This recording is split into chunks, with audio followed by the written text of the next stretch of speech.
रसिक हो नमस्कार. आनंद आनंद साजरा व्हायला हवा आणि डॉक्टर काशीनाथ घाणेकर या चित्रपटातला हा संवाद मला आता प्रकर्षाने जाणवतो. मंडळी, कालचा दिवस भारतीय क्रिकेटसाठी अविस्मरणीय असा होता. पहिल्या सामन्यामध्ये आपण फारसं बोलणार नाही, पण दमनाला घडीभर तेल हवं असं म्हटलं जातं. त्या दृष्टीने मी फक्त थोडक्यात सांगतो. भारतीय पुरुष संघाने बलाढ्य ऑस्ट्रेलियावर काल ऑस्ट्रेलियातच दणदणीत विजय मिळवला आणि त्यांनी रचलेल्या पायावर महिला क्रिकेट संघाने कळस रचवत भारतीय क्रिकेटमध्ये नवा इतिहास लिहिला. खरोखरच नवा इतिहास म्हटलं तर चूक काही नाही, आणि मला चूक असण्याचं कारण म्हणजे हा इतिहासच आहे. कारण तब्बल 52 वर्षानंतर भारतीय महिला क्रिकेट संघाने ICC करंडक सुरू झाल्यापासून पहिल्यांदा विश्वकप जिंकला आहे. जसं की उपांत्य फेरीत भारतीय महिला संघाने बलाढ्य ऑस्ट्रेलियाला रोमांचक सामन्यात पराभूत केलं होतं. काल अंतिम फेरीत भारतीय महिला संघाची लढत दक्षिण आफ्रिका संघाविरुद्ध होती. दक्षिण आफ्रिका पुरुष संघाला नेहमीच चोकर्स म्हणून हिणवलं जातं, मात्र त्यांच्या महिला संघाने अत्यंत सुंदर कामगिरी करत या स्पर्धेत आपला आलेख सतत उंचावर ठेवला होता. आणि अंतिम फेरीत सुद्धा त्यांचा जो लढा होता तो खरोखरच काबिले तारीफ होता. एक वेळ अशी होती की दक्षिण आफ्रिका संघ आरामात वर्ल्ड कप जिंकेल आणि भारतीय महिला संघाच्या पदरी पुन्हा एकदा निराश येईल असं वाटलं होतं. मात्र hats off to all Indian cricketers, काय खेळ केला त्यांनी. हरमनप्रीत कौरच्या कप्तानीबद्दल आपण फारसं पाहिलं नव्हतं, वाचलं नक्कीच होतं ती अशी आहे ती तशी आहे, पण काल तिने ज्या पद्धतीत गोलंदाजीत बदल केले, तिने सतत गोलंदाजी रोटेट केली. दीप्ती शर्मा, शेफाली वर्मा हे ट्रम्प कार्ड काल साबित झालं. शेफाली वर्मा मित्र क्रिकेट संघाचा या क्रिकेट संघाचा भाग नव्हती. प्रतिका रावल जी काल सगळ्यांनी आपण व्हीलचेअरवर मैदानात बसून आलेली पाहिली, ती प्रतिका रावल ऐन वेळेस दुखापतग्रस्त झाल्याने शेफाली वर्माला वाईल्ड कार्ड टाईप एंट्री मिळाली. वाईल्ड कार्ड नाही म्हणतात, पण तिला गेल्यावर जाऊन संधी मिळाली आणि संधीचं सोनं कसं करावं याचं ज्वलंत मूर्तिवंत उदाहरण असेल तर शेफाली वर्माची खेळी. काय घणाघाती फलंदाजी केली, काय सुरुवात करून दिली. खरं तर तिचं शतक झालंच असतं, पण नेहमीच म्हटलं जातं क्रिकेटमध्ये जर तर आणि वैयक्तिक विक्रमाला फारसं किंमत नसते मित्र. जसं भारतीय पुरुष संघाने 2011 वर्ल्ड कप जिंकला, गौतम गंभीरने या शतकाजवळ आल्यानंतरही आपल्या वैयक्तिक शतकाला न बघता संघाच्या हितासाठी एक जोरदार फटका मारण्याचा प्रयत्न केला. काल तसंच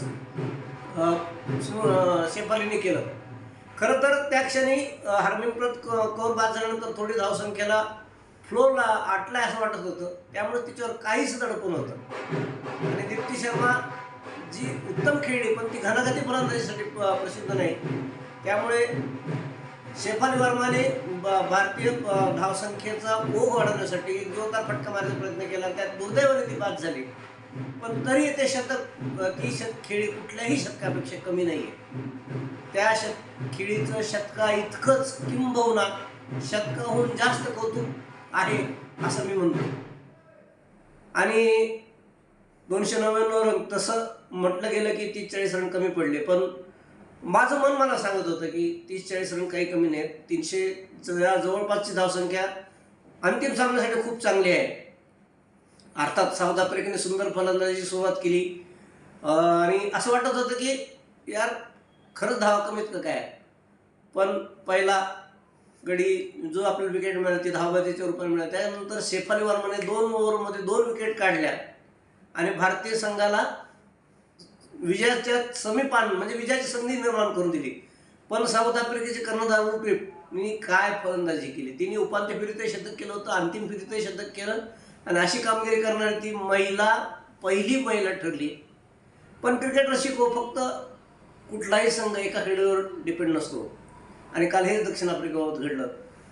त्या कर्णधाराला फारशी साथ न मिळाल्यामुळं आणि भारतीय संघाने वेळोवेळी मदत जे विकेट घेत सामन्यात भारताला आणलं, त्यात जो अमनजीत कौरने कॅच घेतला तो कॅच या स्पर्धेतला सर्वोत्तम कॅच होता. तो कॅच नव्हता, तो स्पर्धा जिंकणारा कॅच होता. त्यामुळे ती गेल्यानंतर डी क्लर्कही होती. डी क्लर्कही घणाघाती फलंदाजीसाठी प्रसिद्ध आहे.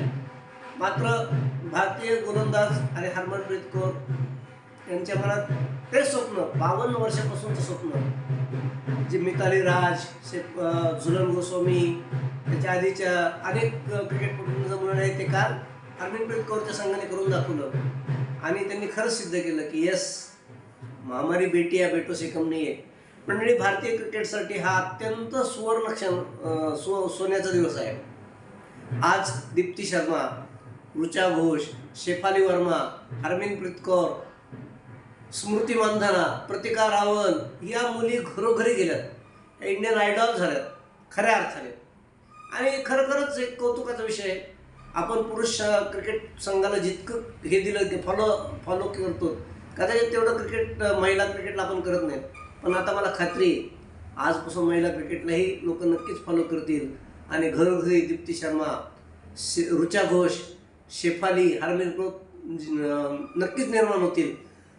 या दैदिप्यमान यशाबद्दल भारतीय महिला संघाचं, BCCIचं आणि खास करून अमोल मजुमदारचं खूप खूप कौतुक. मंडळी, हा तोच अमोल मजुमदार जो एकेकाळी सचिन तेंडुलकर इतकाच प्रतिभावंत मानला गेला होता, पण दुर्दैवाने त्याच्या नशिबी आंतरराष्ट्रीय क्रिकेट नव्हतं. रणजी स्पर्धेत धावांचा इतिहास रचल्यानंतर त्या पण त्यांनी तक्रार नाही केली. जी जबाबदारी मिळाली ती पार पडली. IPL मध्ये त्याच्यावर काही जबाबदारी मिळाल्या, त्यातही तो इमानीद्वारे काम करत होता. कालही त्यांनी स्पर्धा जिंकल्यानंतर जो आपला म्हणजे अत्यंत संयत पद्धतीने आपले भाव व्यक्त केले, खरंच सलाम आहे. असे क्रिकेटपटू आपल्या देशात हवेत. यानंतरही भारतीय क्रिकेट संघाला असंच यश मिळत राहो आणि जे आपलं स्वप्न 2011 नंतर 16 वर्षापासून पूर्ण झालं नाही ते रोहित शर्मा, काल सगळे म्हणाले की रोहित शर्मा काल भावविभोर झाला होता. का होणार नाही मंडळी? तुम्ही झाला असाल, मी सुद्धा झालो. कारण भारतीय क्रिकेट आपल्या नसानसात रक्तात आपल्या धर्मात भरलं आहे आणि म्हणूनच आपण सगळेच आपलं आज एक स्वप्न पूर्ण झालं आणि दुसरं स्वप्न 2 वर्षांनी पूर्ण होईल अशी अपेक्षा करूया. आणि सर्व महिला क्रिकेटपटूंना भरभरून शुभेच्छा देऊ, आशीर्वाद देऊ आणि भारतीय क्रिकेटच्या आणखीन सोनेरी दिवसाची आपण आनंद घेत राहू. धन्यवाद.